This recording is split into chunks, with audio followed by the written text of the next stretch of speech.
L'explosion du commerce par Internet et des livraisons à domicile donne un coup d'accélérateur à la diffusion d'utilitaires propres. Une nouvelle génération de camionnettes, taillées pour les livraisons dites du dernier kilomètre, capables de livrer sans polluer. Cette nouvelle offre permet aussi aux professionnels, artisans, entreprises, indépendants d'anticiper la multiplication des zones basse émission. Il ne s'agit donc pas seulement d'un enjeu climatique ou de santé publique, non, il s'agit aussi d'un enjeu économique. Et aujourd'hui, nous avons réuni pour vous 2 camionnettes full électriques et une à prolongateur d'autonomie. C'est parti! Chez Mercedes-Benz Vans, l'électrique se décline sous bien des formes. Avec le EQV, le Shuttle chic et propre, avec le e-Sprinter, le fourgon XXL zéro émission, et puis avec le e-Vito, fourgon ou Tourer.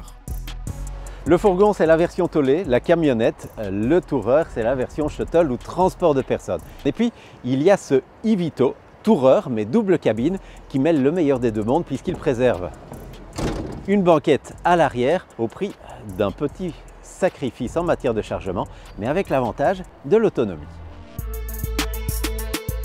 359 km contre 137 pour les versions fourgon, il n'y a pas photo. Pour ça, le modèle embarque une grosse batterie de 90 kWh sous le plancher et un moteur électrique de 204 chevaux qui entraîne les roues avant. Et avec ça, le modèle propose un agrément et un rayon d'action assez comparable à ceux d'une bonne voiture électrique. Affiché 56 185 € avant transformation en double cabine, ce Tourer un peu spécial propose une charge utile de 800 kg et 5 vraies places. Un vrai succès, nous dit-on, chez Mercedes.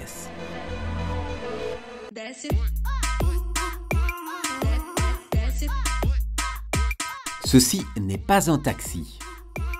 Du moins pas dans cette version fourgon. Voici le LIVC VN5, la camionnette qui ressemble à un cab londonien. Un pur produit anglais, donc made in Coventry comme Jaguar, avec un style qui pourrait bien séduire les sociétés en quête de visibilité, mais aussi avec des arguments plus terre à terre. Parmi ceux-là, un châssis en aluminium pour préserver la légèreté et maximiser la charge utile qui peut atteindre 830 kg. La zone de chargement, elle, propose un volume de 5 m3/5, soit 2 palettes Euro 3 à charger par l'arrière ou par les côtés. L'autre argument du modèle, c'est son rayon de braquage. De mémoire d'essayeur, on n'avait jamais vu ça. Et puis il y a bien sûr le groupe propulseur, puisque ce VN5 est une électrique à prolongateur d'autonomie. Ce prolongateur, ce range extender, est en fait un petit moteur essence de 1,5 litre qui n'entraîne jamais directement les roues motrices, mais qui sert plutôt de générateur pour recharger les batteries lorsque c'est nécessaire. Avec ça, l'engin peut parcourir jusqu'à 490 km avant de recharger ou de retanker et jusqu'à 98 km sans intervention du moteur thermique. De quoi éviter la fameuse range anxiety.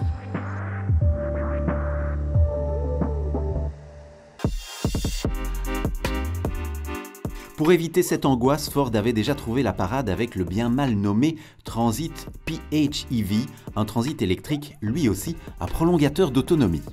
Dans la taille du dessus, voici désormais le e-Transit, le premier fourgon 100% électrique de Ford, celui-là, avec une batterie de 400 volts, 68 kWh utilisables et surtout une autonomie de 317 km.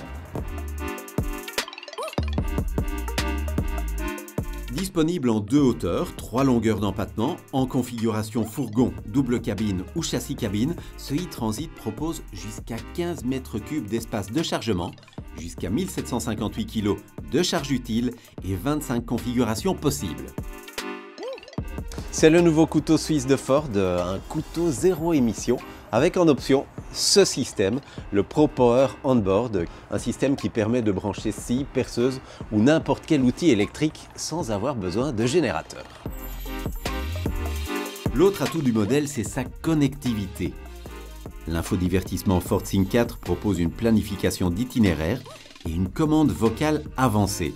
L'application Ford ProPass propose quant à elle des outils à distance pour surveiller, localiser ou même gérer les horaires de charge du véhicule.